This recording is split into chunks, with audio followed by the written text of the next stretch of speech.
Hello friends, welcome to I channel study for you. So guys, जैसा कि आज जो है आपका एसएससी जीडी का 24 जनवरी का फर्स्ट शिफ्ट का एग्ज़ाम हो गया है दोस्तों, जिसका जो है मैं आपको बिल्कुल 100% एक्यूरेट आंसर के साथ जो है इस वीडियो में बताऊंगा। तो देख लेते हैं कि किस प्रकार के जो है आज आपके 24 जनवरी के फर्स्ट शिफ्ट के एग्ज़ाम में जो है प्रश्न पूछे गए हैं।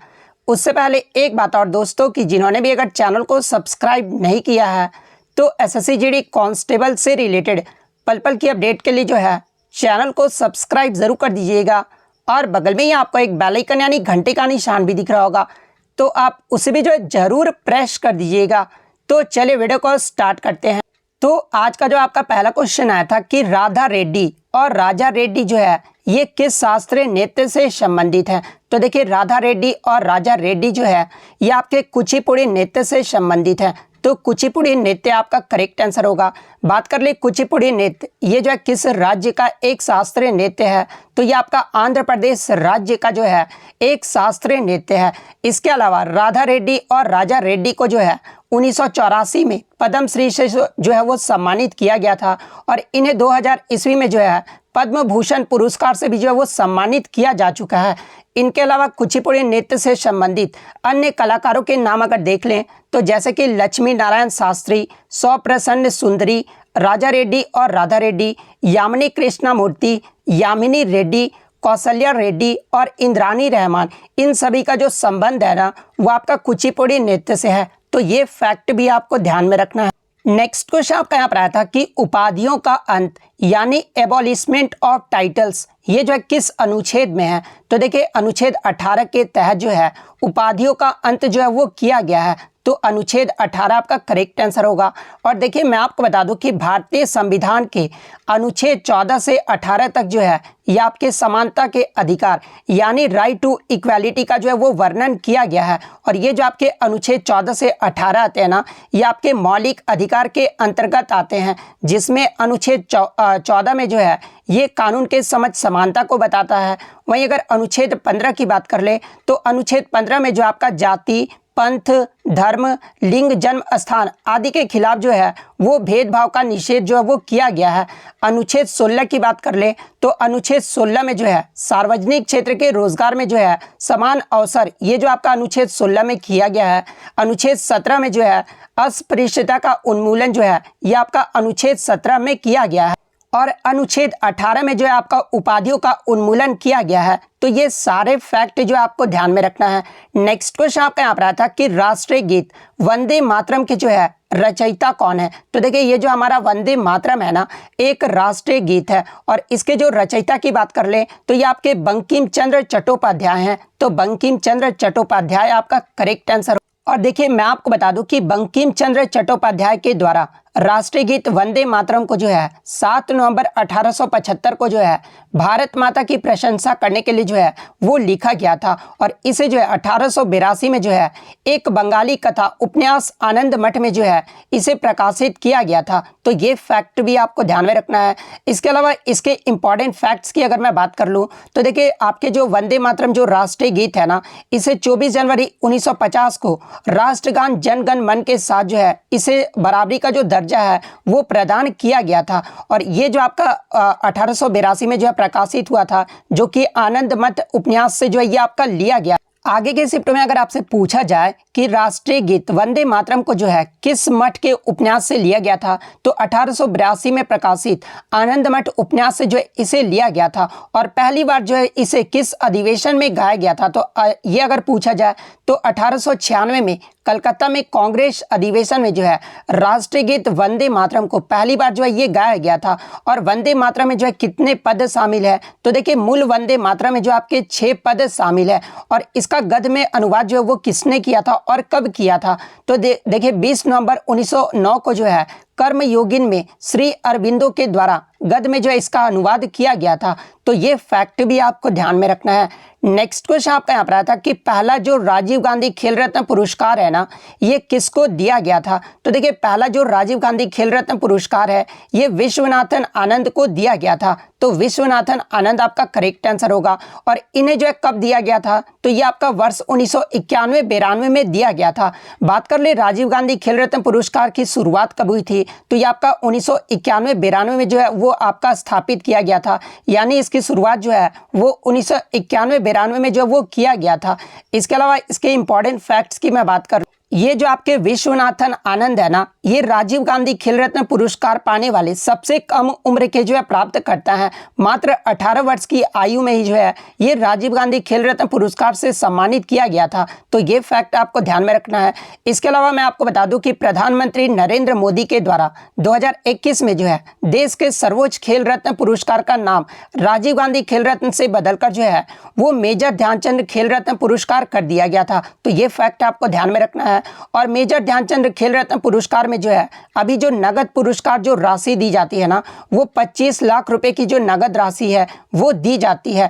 इसके अलावा 2022 में जो है मेजर ध्यानचंद खेल रत्न पुरस्कार ये जो है किसे दिया गया है, तो देखिए ये जो आपके टेबल टेनिस खिलाड़ी शरद कमल अंचता को जो है वो दिया गया है। तो ये फैक्ट भी आपको ध्यान में रखना है। नेक्स्ट क्वेश्चन आपका यहाँ पर आया था कि SC/ST आरक्षण को कितने साल के लिए जो वो आपका बढ़ा दिया गया है। तो देखिए मैं आपको बता दूं कि संविधान संशोधन का 126वां जो बिल था ना, वो लोकसभा में पास कर दिया गया था। और इस बिल में जो है लोकसभा और राज्यसभा विधानसभाओं ने जो है अनुसूचित जाति तथा अनुसूचित जनजाति यानी SC और ST समुदाय के आरक्षण को जो है वो 10 वर्ष बढ़ाने का जो है वो प्रावधान किया है। तो 10 वर्ष आपका करेक्ट आंसर होगा। नेक्स्ट क्वेश्चन आपका यहाँ पर आया था कि स्वर्णिम चतुर्भुज महामार्ग ये जो आपका दिल्ली, मुंबई, चेन्नई और कौन से नगरों को जो है वो जोड़ता है। तो देखिए मैं आपको बता दूं कि स्वर्णिम चतुर्भुज जो परियोजना है ना, इसके अंतर्गत भारत के जो है आपके 4 महानगर को जो है वो जोड़ा गया है। और वो 4 महानगर कौन कौन से हैं, तो पहला आपका दिल्ली, मुंबई, चेन्नई और कोलकाता को जोड़ा गया है। तो आपके 3 तो ऑप्शन में दिए गए थे और कोलकाता नहीं दिया गया था, तो कोलकाता आपका यहाँ पे करेक्ट आंसर होगा। इसके अलावा एग्जाम में ये प्रश्न भी पूछा जाता, स्वर्णिम चतुर्भुज परियोजना को कब जो है प्रारंभ किया गया था। तो देखिए इस परियोजना को जो है आपका नेशनल हाईवे डेवलपमेंट प्रोजेक्ट यानी राष्ट्रीय राजमार्ग विकास परियोजना के अंतर्गत जो है 1999 ईस्वी में जो है इसे प्रारंभ किया गया था। तो ये फैक्ट भी आपको ध्यान में रखना है। इसके अलावा एग्जाम में जो है इसकी लंबाई पूछी जाती है। तो देखिए इसकी जो लंबाई है ना, वो आपका 5846 किलोमीटर है। वहीं अगर मील की बात कर ले तो 3633 मील है। तो ये फैक्ट भी आपको ध्यान में रखना है। नेक्स्ट आपका एक क्वेश्चन आया था कि जुलाई 2022 में कौन जो है दिल्ली के नए पुलिस कमिश्नर के रूप में जो है वो नियुक्त किए गए हैं। तो देखिए मैं आपको बता दूं कि तमिलनाडु कैडर के IPS अधिकारी संजय अरोड़ा को जो है ये जुलाई 2022 में दिल्ली के नए पुलिस कमिश्नर के रूप में जो है वो नियुक्त किया गया था। तो संजय अरोड़ा आपका करेक्ट आंसर होगा। और ये जो है पदभार ग्रहण कब किए थे, तो ये आपके 1 अगस्त 2022 को जो है ये दिल्ली पुलिस कमिश्नर का पदभार जो है वो ग्रहण किए थे। तो ये फैक्ट भी आपको ध्यान में रखना है। नेक्स्ट क्वेश्चन आपका यहाँ पर आया था कि मेगास्थनीज के अनुसार पाटलिपुत्र में जो है वो कितने गेट थे। टावर नहीं पूछा गया था, गेट थे। तो देखिए मैं आपको बता दूं कि मेगास्थनीज के अनुसार पाटलिपुत्र जो था वो एक बड़ा शहर था और शहर में जो आपके 570 मीनारे यानी 570 जो थे वो टावर थी और 64 जो थे वो आपके द्वार थे। तो 64 आपका यहाँ पे करेक्ट आंसर होगा। नेक्स्ट क्वेश्चन आपका यहाँ पर आया था कि भूमचू जो त्यौहार है ना, ये किस राज्य में मनाया जाता है। तो देखिए ये जो आपका भूमचू त्यौहार है ना, ये सिक्किम राज्य में मनाया जाता है। तो सिक्किम आपका करेक्ट आंसर होगा। नेक्स्ट क्वेश्चन आपका यहाँ पर आया था कि सौर सेल से जो है क्या लाभ होता है। तो देखिए अगर सौर सेल के लाभ की बात कर ले तो देखिए सौर सेल में जो है कोई भी गतिमान पुर्जा नहीं होता है और इनका जो रख रखाव होता है ना, वो आपका सस्ता भी होता है। और आपके ऑप्शन में जो है यही दिया गया था पहला ऑप्शन कि इनका जो है कोई भी गतिमान पुर्जा नहीं होता है। तो ये आपका करेक्ट आंसर होगा। इसके अलावा अन्य लाभ की बात कर तो देखिए सौर सेल जो है किसी भी फोक्सन युक्ति से काफ़ी जो है ये संतोषजनक कार्य जो है वो करता है और इन्हें जो है सुदूर तथा अगम्य स्थानों में भी जो है वो स्थापित किया जा सकता है और ये जो आपके प्रदूषण जो है वो उत्पन्न नहीं करते हैं। तो ये जो आपके सौर सेल के लाभ हैं, तो पहला ऑप्शन ही आपका करेक्ट आंसर होगा। अगर सौर सेल के हानियों की अगर मैं बात कर लूँ तो देखिए इसमें केवल दिष्ट धाराएं जो वो आपका जो है प्राप्त होती है, जिसमें विद्युत के सार कार्य जो है वो संभव नहीं हो पाते हैं। इसके अलावा दिन में धूप रहने से ही जो है विद्युत आपूर्ति जो है वो संभव हो पाती है, अन्यथा रात जब हो जाता है तो इसमें जो है विद्युत आपूर्ति जो है वो नहीं हो पाता है। तो ये आपके जो है दो हानियां हैं सौर सेल के। नेक्स्ट क्वेश्चन आपका यहाँ पर आया था कि पिरामिड का जो आधार है ना वो चौड़ा होता है और आपका फिल इन द ब्लैंक्स दे दिया क्या था और जो है ये क्या जो है वो संकीर्ण होता है। तो देखिए अगर पिरामिड की बात कर तो देखिए पिरामिड का जो आधार होता है ना वो चौड़ा होता है और संकीर्ण क्या होता है, तो संकीर्ण जो होता है वो आपका शीर्ष होता है। तो शीर्ष आपका करेक्ट आंसर होगा। और इसका मतलब क्या होता है, तो देखिए एक चौड़ा आधार और संकीर्ण शीर्ष का जो अर्थ होता है ना वो अधिक युवा जनसंख्या और कम वृद्ध जनसंख्या होता है। तो ये फैक्ट भी आपको ध्यान में रखना है। नेक्स्ट क्वेश्चन आपका यहाँ पर आया था कि अंतर्राष्ट्रीय योग दिवस 2022 की थीम पूछी गई थी। तो देखिए अंतर्राष्ट्रीय योग दिवस 2020 की जो 2020 की जो थीम रहा था ना वो आपका yoga for health, yoga at home रहा था, यानी घर में रहते हुए अपने परिवार के साथ योग करना। ये जो है 2020 की जो वो थीम रहा था। तो ये थीम आपका करेक्ट आंसर होगा। बात कर रहे अंतर्राष्ट्रीय योग दिवस 2022 का थीम क्या रहा था, तो ये आपका योगा फॉर ह्यूमैनिटी यानी मानवता के लिए योग जो है ये 2022 की थीम रहा था। तो ये फैक्ट भी आपको ध्यान में रखना है। इसके अलावा मैं आपको बता दूं कि अंतर्राष्ट्रीय योग दिवस जो है ये प्रतिवर्ष 21 जून को जो वो मनाया जाता है। इसके अलावा मैं आपको बता दूं कि अंतर्राष्ट्रीय योग दिवस की जो आपका जो पहला संस्करण है ना ये कब से मनाया जाने लगा, तो ये आपका 2015 से जो है वो मनाया जाने लगा। तो ये फैक्ट भी आपको ध्यान में रखना है। नेक्स्ट क्वेश्चन आपका यहाँ पर आया था कि गुरु कुंचु कुरूप ये जो किस नृत्य शैली से संबंधित है। तो देखिए ये जो आपके गुरु कुंचु कुरूप है ना ये कथकली के नर्तक थे। तो कथकली आपका करेक्ट आंसर होगा। बात कर ले कथकली ये जो किस राज्य का शास्त्रीय नृत्य है, तो ये आपका केरल राज्य का जो है वो शास्त्रीय नृत्य है। नेक्स्ट क्वेश्चन आपका यहाँ पर आया था कि राज्यपाल को अतिरिक्त पद यानी एक से अधिक राज्य के लिए राज्यपाल जो है वो किस अनुच्छेद में वर्णित, यानी एक राज्य में जो है एक से अधिक राज्यपाल ये जो है किस अनुच्छेद में कहा गया है। तो ये देखिए अनुच्छेद 153 में जो है ये आपका कहा गया है और अनुच्छेद 153 में ये आपका कहा गया है कि प्रत्येक राज्य के लिए एक राज्यपाल होगा। ये आपका अनुच्छेद 153 में कहा गया है। तो अनुच्छेद 153 आपका करेक्ट आंसर। एक क्वेश्चन आपका यहाँ पर आया था कि तीसरी पंचवर्षीय योजना का जो है थीम पूछा गया था। तो देखिए तीसरी पंचवर्षीय योजना का जो थीम था ना वो अर्थव्यवस्था को गतिमान और आत्मनिर्भर बनाना था। तो अर्थव्यवस्था को गतिमान और आत्मनिर्भर आपका यहाँ पे करेक्ट आंसर होगा। नेक्स्ट क्वेश्चन आपका यहाँ पर आया था, देखिए मैं यहाँ पर क्वेश्चन लिखना भूल गया हूँ, लेकिन क्वेश्चन आपका पूछा गया था कि उत्तराखंड विधानसभा उपचुनाव 2022 में जो है ये विजेता कौन बने हैं। तो देखिए उत्तराखंड विधानसभा जो उपचुनाव हुआ था ना 2022 में वो आपके चंपट से जो है ये आपके पुष्कर सिंह धामी बने हैं, जो कि आपके भारतीय जनता पार्टी से हैं। तो पुष्कर सिंह धामी आपका करेक्ट आंसर होगा। और देखिए मैं आपको बता दूं कि आपके जो है उपचुनाव से जो है हर शिफ्ट में एक प्रश्न पूछा जा रहा है। तो इसके इंपॉर्टेंट फैक्ट्स भी आप देख लें। जैसे कि कल ही के शिफ्ट में आपसे पूछा गया था कि बिहार विधानसभा उपचुनाव 2022 में गोपालगंज क्षेत्र से जो है विजेता कौन बनी थी। तो देखिए गोपालगंज से बात अगर कर ले तो ये कुसुम देवी बनी थी, जो कि भारतीय जनता पार्टी से है। वहीं अगर बात कर ले बोहचन विधानसभा क्षेत्र से जो है ये कौन विजेता बने हैं। तो देखिए बोहचन विधानसभा क्षेत्र से जो है ये आपके अमर कुमार पासवान बने हैं। वहीं अगर मोकामा क्षेत्र से पूछ ले तो ये आपके नीलम देवी विजेता बनी है। कुरहनी से अगर बात कर ले तो देखिए कुरहनी विधानसभा क्षेत्र से जो है ये आपके केदार प्रसाद गुप्ता जो है ये विजेता बने हैं। इसके अलावा अन्य राज्य के उपचुनाव की बात कर लें तो देखिए छत्तीसगढ़ उपचुनाव 2022 की बात कर लें तो आपके खैरगढ़ से जो है यशोदा वर्मा बने हैं। वहीं अगर भानु प्रतापपुर से अगर पूछा जाए तो देखिए छत्तीसगढ़ के भानु प्रताप विधानसभा क्षेत्र से जो है ये सावित्री मांडवी जो है ये विजेता बनी है। दिल्ली उपचुनाव की अगर बात कर तो देखिए दिल्ली विधानसभा उपचुनाव से राजेंद्र नगर से जो है ये आपके दुर्गेश पाठक बने हैं। झारखंड उपचुनाव की बात कर ले तो झारखंड उपचुनाव मंदर क्षेत्र से जो है ये आपके शिल्पी नेहा तिर्की जो है ये आपके झारखंड विधानसभा उपचुनाव में जो है ये विजेता बनी। वहीं अगर हरियाणा उपचुनाव की बात कर ले तो देखिए हरियाणा उपचुनाव आदमपुर विधानसभा क्षेत्र से जो है ये भाव्या बिश्नोई जो कि भारतीय जनता पार्टी से बिलोंग करती है, तो ये भाव्या बिश्नोई जो है आदमपुर विधानसभा क्षेत्र से विजेता बनी है।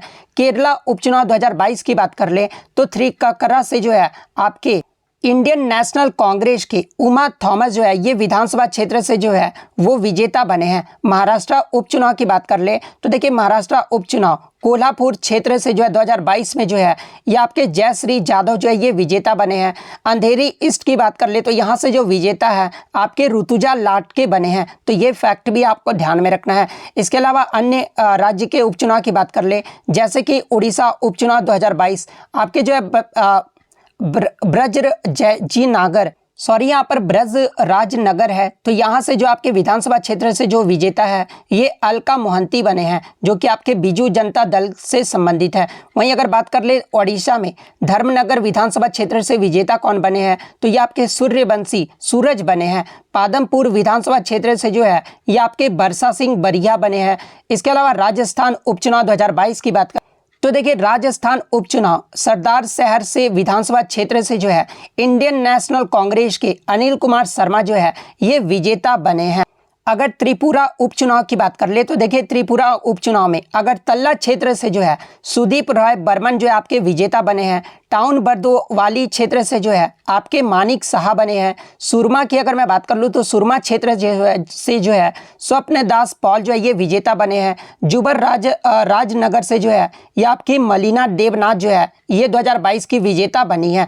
उत्तर प्रदेश की अगर मैं बात कर लूँ तो देखिए उत्तर प्रदेश उपचुनाव में गोला गोकर्णनाथ से जो है आपके अमन गिरी जो है ये विजेता बने हैं। रामपुर विधानसभा क्षेत्र से जो है आकाश सक्सेना जो है ये विजेता बने हैं। खतौली विधानसभा क्षेत्र से जो है मदन कसाना जो है वो विजेता बने। वहीं अगर वेस्ट बंगाल उपचुनाव 2022 की बात कर लें तो बैली गुंगे विधानसभा क्षेत्र से जो है आपके बाबुल सुप्रियो जो है ये विजेता बने हैं। आंध्र प्रदेश उपचुनाव में आत्माकूर विधानसभा क्षेत्र से जो है ये आपके मेकापट्टी विक्रम रेड्डी जो है यहाँ से विजेता बने हैं। असम उपचुनाव की अगर मैं बात तो देखिए असम माजुली विधानसभा क्षेत्र से जो है ये आपके भुवन गाम जो है यहाँ से विजेता बने हैं जो कि भारतीय जनता पार्टी से संबंधित। तो ये तो आपके 2022 में जितने भी राज्य में विधानसभा चुनाव हुए थे उनके बारे में मैं आपको बता दिया हूं। अब देखिए आपके लोकसभा बाई इलेक्शन जो आपके 2022 में हुए हैं 5 जगहों पर आपके लोकसभा बाई इलेक्शन हुए थे। यहाँ से भी जो आपके लगातार प्रश्न जो है वो पूछे जा रहे हैं, जैसे कि आसनसोल वेस्ट बंगाल लोकसभा क्षेत्र से जो है कौन जो है ये मेंबर ऑफ पार्लियामेंट यानी संसद के जो है वो सदस्य बने हैं। तो देखिए आसनसोल वेस्ट बंगाल से जो है ये आपके शत्रुघ्न सिन्हा जो कि all Indian Trinamool Congress party से हैं, ये जो है आसनसोल वेस्ट बंगाल से जो आपके लोकसभा के जो है मेंबर ऑफ पार्लियामेंट। इसके अलावा कल के ही शिफ्ट में आपसे संगरूर पंजाब का पूछा गया था, तो सिमरनजीत सिंह मान जो है यहाँ से बने हैं। रामपुर यूपी से जो है आपके घनश्याम सिंह लोधी बने हैं। आजमगढ़ यूपी से जो आपके दिनेश लाल यादव यानी निरहुआ जो है ये आपके जो है लोकसभा से जो है आपका मेंबर ऑफ पार्लियामेंट बने हैं। मैनपुरी की बात कर ले तो देखिए मैनपुरी यूपी से जो है डिम्पल यादव जो है ये लोकसभा में मेंबर ऑफ पार्लियामेंट बनी है। तो ये सारे फैक्ट जो आपको ध्यान में रखना है। तो ये सारे प्रश्न जो आज मुझे बच्चों के द्वारा मिले थे जो कि मैं आपको 100% एक्स्ट्रा फैक्ट और रियल प्रश्न के साथ बताया हूं। तो अगर वीडियो अच्छी लगी हो तो वीडियो को जो है लाइक ज़रूर कर दीजिएगा और मेरे इस एफर्ट के लिए जो है आप चैनल को सब्सक्राइब ज़रूर कर दीजिएगा। तो मिलते हैं नेक्स्ट वीडियो में, तब तक thank you, all the best.